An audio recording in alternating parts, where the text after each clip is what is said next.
Oi, pessoal! Sejam muito bem-vindos a mais um Expresso do Sala Precisa Podcast, onde o cinema é levado a sério, mas nem tanto. Eu gostei desse bordão, gente, e vocês?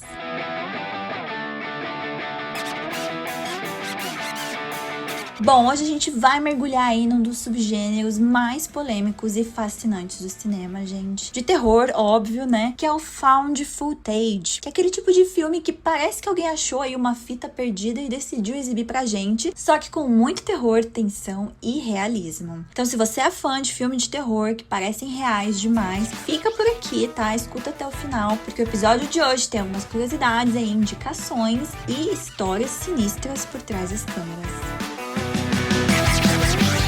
Mas afinal, o que é esse tal de found footage?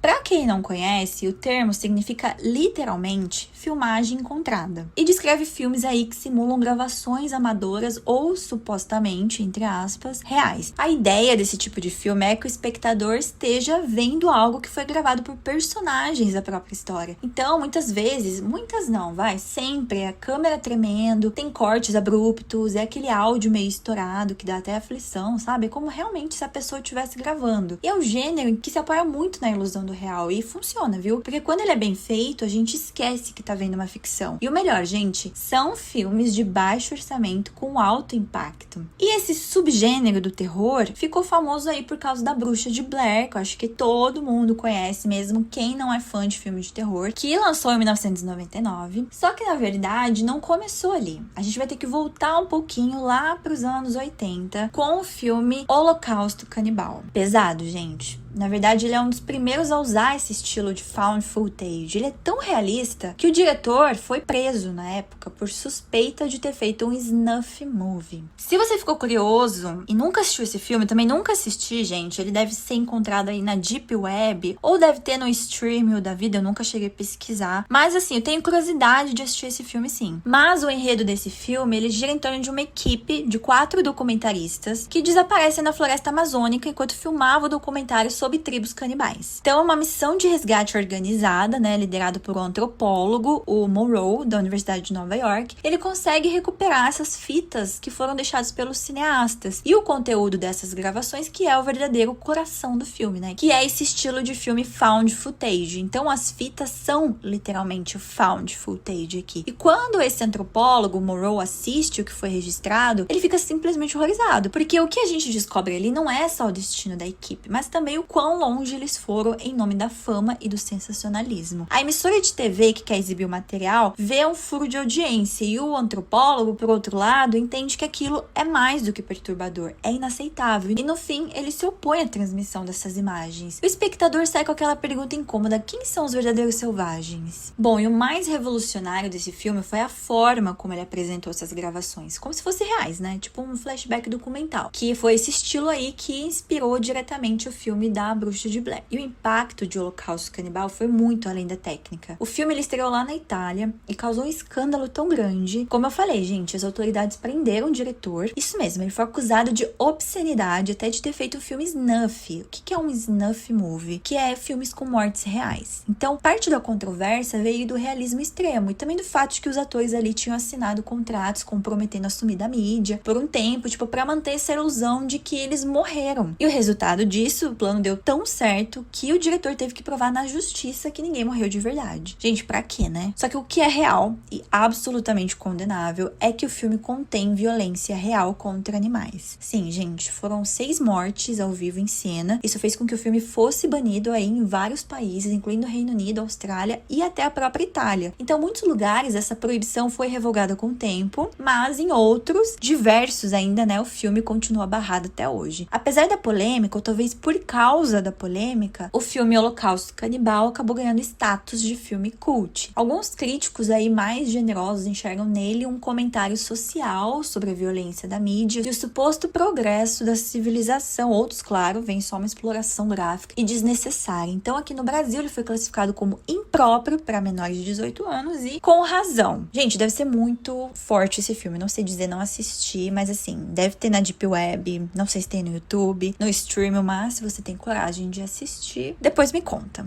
E bom, o que faz o found footage funcionar tão bem, especialmente pro gênero de terror? Que é esse realismo que ele traz, a gente vê o que o personagem vê, né? Isso aumenta a imersão, porque parece que você tá junto ali com eles, porque é como se, tipo, seu colega estivesse gravando, entendeu? Usando a sua câmera. Então, tipo, é orçamento baixo, tem uma criatividade muito alta, então os recursos são limitados. Os diretores e produtores apostam aqui no clima, no som, na tensão, que às vezes isso é muito mais assustador do que você jogar um monstro ali na tela, um fantasma, um demônio, sei lá, sabe? Um jumpscare. Então, por isso que o found footage é um subgênero do terror que é mais realista do que os filmes de terror, né? Então, A Bruxa de Blair foi um divisor de águas, né? Ele foi feito ali com baixíssimo orçamento, arrecadou, assim, milhões de bilheteria. Campanha aí de marketing fez todo mundo acreditar que era uma história real. Tipo, os atores realmente se perderam no mato, né? O roteiro era apenas ali uma estrutura básica, eles tinham que improvisar as falas. A produção deixava bilhetes escondidos ali, né? Com instruções para cada um, sem que os outros soubessem. Então, praticamente muito do filme foi improvisado para deixar, assim, mais real, para as reações dos atores serem mais espontâneas, com naturalidade. Isso é interessante na gravação de um filme. E bom, outros 3 grandes filmes que quando você fala found footage, você lembra na hora, é REC, de 2007, que são tipo zumbis num prédio em quarentena. É um filme espanhol e claustrofóbico, que tipo é muito bom, realmente muito bom, assistam. Aí veio Atividade Paranormal, lembram do primeiro, gente? O terror doméstico aí virou franquia e tipo o primeiro realmente dava muito medo, porque parecia muito real, mas depois foi decaindo, foi virando uma coisa mais viajada. Eu gosto bastante também de Cloverfield, né, que é um monstro gigante tacando Nova York, sob a lente de uma festa.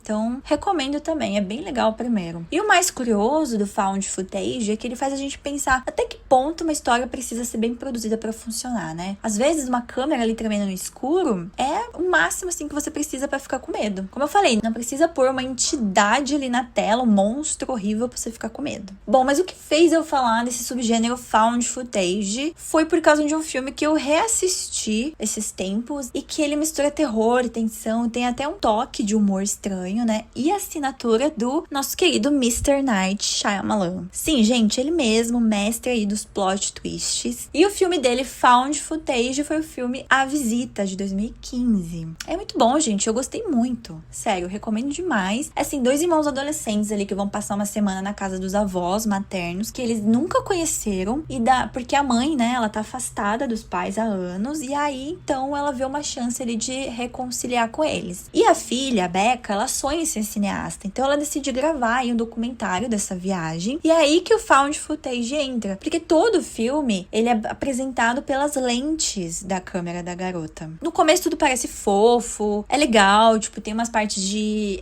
engraçadas, sabe, a interação dos irmãos, só que aí aos poucos, a gente vê que os avós começam a agir de forma muito estranha, então coisas bizarras acontecem à noite, comportamentos imprevisíveis, e ali um clima de desconforto crescente, então a câmera registra tudo, inclusive o momento que os adolescentes percebem que tem algo muito errado acontecendo ali, e como é típico do Shyamalan, vem aquele plot twist que muda completamente a perspectiva do filme. Mas assim, é um filme que faz você querer reassistir o filme inteiro com outros olhos, vale muito a pena, gente, de verdade. E o found footage aqui foi muito bem usado, ao contrário de outros filmes aí, do gênero que apostam no caos visual, a câmera aqui, vamos dizer que é relativamente estável, que ajuda a manter o foco na construção da tensão psicológica, né? Eu gosto que o Shyamalan, ele usa esse formato como uma lente quase ingênua, sabe? Porque a gente vê tudo pelos olhos de adolescentes. Então, torna esses acontecimentos ainda mais perturbadores. E, como eu falei, tem um equilíbrio aqui, né? Entre momentos de humor, drama familiar e horror puro. Então, é raro, né? No found footage, costuma ser 100% tensão ou susto. Aqui, desconforto vem da atmosfera, né? Especialmente dos avós e do que é sugerido fora da tela. Então, gente, esse subgênero aqui, ele sobrevive muito bem no cinema, porque ele sempre se reinventa. Já teve, igual eu falei, Cloverfield, de monstro, de alien, de espírito, de guerra. Então, gente, é muito legal. É um subgênero, assim, que continua sendo muito fascinante. Mas e aí, você curte esse estilo de filme? Já teve alguma experiência intensa com algum filme found footage? Me conta lá no nosso Instagram, @SaulaPrecisaPodcast. E se curtiu o episódio, compartilhe com aquele amigo que ama ou não gosta tanto de filmes que parecem reais demais. Espero que tenham gostado do episódio e até o próximo Expresso. E lembrem-se, se encontrar uma fita no sótão, talvez seja melhor não dar o play. Até mais, pessoal!